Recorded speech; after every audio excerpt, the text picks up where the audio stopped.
नहीं, सारी व्यवस्थाओं को परिवर्तन करने के लिए राजनीतिक सत्ता जरूरी है। तो क्या इस बार आजाद समाज पार्टी की जो पार्टी है, बहुजनों की सत्ता आएगी और एएसपी जो है ASP आएगी, चुनाव लड़ेगी, जोधपुर से भी चुनाव लड़ेगी लोकसभा। बिल्कुल लड़ेंगे, पूरे उसमें लड़ेंगे और 85% राजस्थान के प्रभारी जी आइए, उनसे कुछ बातें करते हैं। तो सर, क्या नाम है आपका?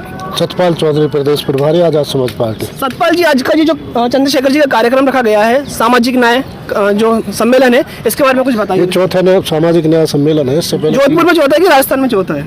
चौथा राजस्थान में है। ये जोधपुर में पहला है और इसके बाद जयपुर में 20 अगस्त को महासम्मेलन होगा, जयपुर सामाजिक न्याय सम्मेलन, जिसमें लाखों लोग उसमें रहेंगे। यहाँ से भी हमारे आनंद जी संयोजक है यहाँ के बीएमआरएम के, इन्होंने इनके नेतृत्व में यहाँ से जाएंगे। पूरी ट्रेन यहाँ से बुक होगी जयपुर से, जो जिसमें संभाग के लोग जो जयपुर पहुँचेंगे।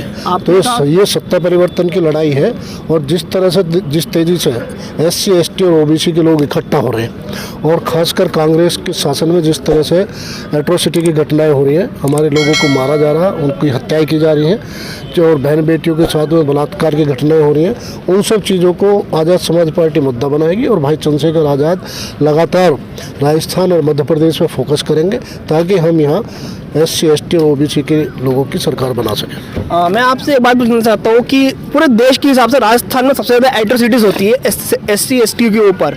मैं मध्य प्रदेश से हूँ, लेकिन राजस्थान की घटना हमेशा आती है। एक इंद्रेश में एक बार लड़के को थप्पड़ मार दिया गया टीचर ने, और लगातार मूछें रखने पे जो बिंदुरी आपकी इधर होती है, घोड़े पे नहीं चढ़ने दिया जाता, ये सारी घटनाएं होती है। तो भीम आर्मी का क्या, कैसे इन घटनाओं से लड़ने की जो हिम्मत है, या फिर कैसे घटनाओं से लड़ती है भीम आर्मी?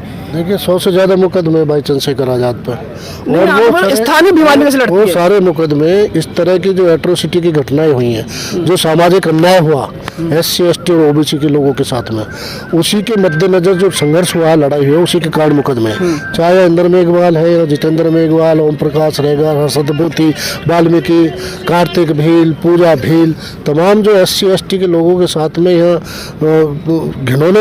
घिनौने तरीके से जो हत्या की गई है, उन सब पे हम लोगों ने यहाँ निर्णायक मूवमेंट किया, आंदोलन किया। लेकिन शर्मनाक बात यह है कि कांग्रेस की सरकार उसमें जानबूझ के न्याय नहीं देना चाहती है। जिन्हें उचित मुआवजा भी, उनके साथ में कानूनी कार्रवाई भी, दोषियों को दंड देने की बात भी कांग्रेस सरकार ने नहीं की है। और अभी जो रिसेंटली जो उनके भीतर जो अंतर्द्वंद चला कांग्रेस में, कि कभी वो भ्रष्टाचार, अपने भ्रष्टाचार के मामलों को अपने आप ही उजागर कर रहे हैं। अब पता नहीं क्या उस पर सचिन पायलट जी यात्रा भी निकाल रहे हैं, यात्रा निकाल दी भ्रष्टाचार के मामलों को लेकर, और खुद ही सरकार में है। तो भाई किसके खिलाफ निकाल रहे हो, क्या करना चाहते हो? तो ये बिल्कुल कर्तव्य। कहा जाता है कि कांग्रेस दलित हितैषी है, तो राजस्थान में देखने को नहीं मिलती। कांग्रेस दलित और महिला हितैषी होती तो ये हालत ही नहीं होती जो राजस्थान की आज हालत है। नासिर को, जुनैद को किस तरह से जो उठा के घर से ले गए और जिंदा जला दिया, ये शर्मनाक घटनाएं हैं। ये कांग्रेस के शासन पे काला धब्बा है और कलंक है। इस सरकार से जितनी जल्दी से जल्दी मुक्ति मिल जाए, SC ST के लोगों को इकट्ठा होकर जल्दी से जल्दी सरकार को विदा करना पड़ेगा। तो जो सरकार है, जो दूसरी सरकार है भारतीय जनता पार्टी की, उसके बारे में सबको मालूम है किस तरह से बहन बेटियों के साथ में जो देश की शान है, पहलवान खिलाड़ी, उनके साथ में मारपीट करा रही है सरकार। और एक बलात्कार के आरोपी को, जिस पर पोक्सो एक्ट में मुकदमा है, उसकी गिरफ्तारी से बचाने के लिए, और हम तो कह रहे हैं ये सीधा RSS का खेल है।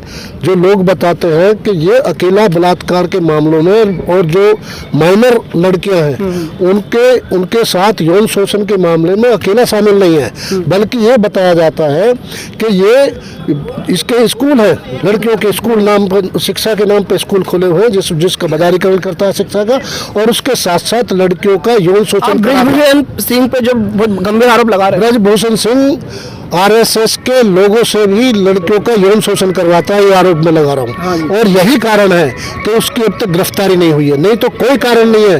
कैसे राम रहीम चला गया, आसाराम बापू कैसे चला गया, सुबह FIR होती है, 4 घंटे में गिरफ्तारी हो जाती है, अब तक जेल में पड़ा। और बाकी के लोग, राम रहीम है, ये सारे चिन्ह में इनका भी उत्तर प्रदेश सदन में भी पकड़ा गया, यौन शोषण का मामला। तो ये बलात्कारी लोग हैं, इनकी संस्कृति भारत की संस्कृति से नहीं मिलती है। नहीं, सारी व्यवस्थाओं को परिवर्तन करने के लिए राजनीतिक सत्ता जरूरी है, तो क्या इस बार आजाद समाज पार्टी की जो पार्टी है, बहुजनों की सत्ता आएगी, एएसपी जो है ASP आएगी, चुनाव लड़ेगी, जोधपुर से भी चुनाव लड़ेगी लोकसभा। बिल्कुल बिल्कुल बिल्कुल लड़ेंगे, पूरे उसमें लड़ेंगे और 85% लोगों की जो सरकार है उसे बनाएंगे ताकि इस देश से जो गंदगी है उसका सफाया किया जा सके, बलात्कारियों का भारतीय राजनीति से खात्मा किया जा सके, बहन बेटियों की सुरक्षा हो, कानून का राज हो, और जो ये घटनाएं हो रही है जात के नाम पर, वर्ण के जो जातीय भेदभाव हो रहा उसको खत्म किया जा सके। एक साफ सुथरी और बाबा साहब डॉक्टर भीमराव अम्बेडकर, मान्यवर काशीराम साहब और बहुजन समाज में जन्मे सभी महापुरुषों के सपनों का भारत बनाया जा सके, उसके लिए हम सब लोग जो एक कार्यकर्ता उसके लिए काम कर रहा है। सर, आपका परिचय दीजिए। आप? मैं प्रोफेसर रामलखन मीणा हूँ और मैं आजाद समाज पार्टी राजस्थान का प्रदेश अध्यक्ष। तो सर, आप हम लोकल मुद्दों में बात करेंगे। जिस प्रकार से देखा गया है कि राजस्थान में लगातार एट्रोसिटी की घटना है, भाजपा हो या फिर कांग्रेस है, दोनों ही पार्टी रहती है, तो एट्रोसिटी तो एससी समाज के ऊपर होती है, दलित के ऊपर होती है, आदिवासी के ऊपर होती है। तो भीम आर्मी क्या क्या एक्शन ले रही है? अभी तक कितना काम किया भीम? देखिए, इसका आपको मैकेनिज्म समझना पड़ेगा। इस देश में 2500 साल से ये सारा अन्याय, अत्याचार, उत्पीड़न, शोषण हो रहा है, और ये अन्याय, अत्याचार, उत्पीड़न और शोषण हो रहा है। जब हम इसके खिलाफ बोल रहे हैं तो उन लोगों को जो है उनकी सत्ता डगमगाती हुई दिख रही है। उस सत्ता के जाने के डर से वो अत्याचारों की ज़्यादा बढ़ा रहे हैं। अब ये समस्या क्या है, बराबर पे आ गई है। हम अत्याचारों के खिलाफ बोल रहे हैं, वो हमको दबाना चाहते हैं, इसलिए ये सारा का सारा जो प्रकरण है वो ज़्यादा से ज़्यादा बढ़ रहे हैं। पर अब दलित जाग चुका है, आदिवासी जाग चुका है, अल्पसंख्यक जाग चुका है, और भाई चंद्रशेखर के नेतृत्व में पूरा देश में दलित, आदिवासी, ओबीसी, अल्पसंख्यक सब मिल करके एक आवाज़ बन चुके हैं, और वो आवाज़ कभी दबने वाली नहीं है। तो राजस्थान में चुनाव की तैयारी जोरों शोरों पर है। अभी इसी साल चुनाव है कि अगले साल? राजस्थान में विधानसभा के चुनाव है अभी नवंबर दिसंबर में, उसके बाद में मई में 2024 में लोकसभा के चुनाव है, और आजाद समाज पार्टी सारी 200 सीटों पर विधानसभा के चुनाव लड़ेगी, सारी 25 सीटों पर लोकसभा के चुनाव लड़ेगी। स्थानीय पार्टी जैसे कि हनुमान जी की पार्टी को, देखिए, ये गठबंधन की तैयारी हमारा केंद्रीय नेतृत्व इस पर डिसाइड करेगा, उनका जो निर्णय होगा वो मान्य होगा, पर हमारी तैयारी 200 सीटों पर और 25 लोकसभा चुनाव पर लड़ने की है। धन्यवाद सर।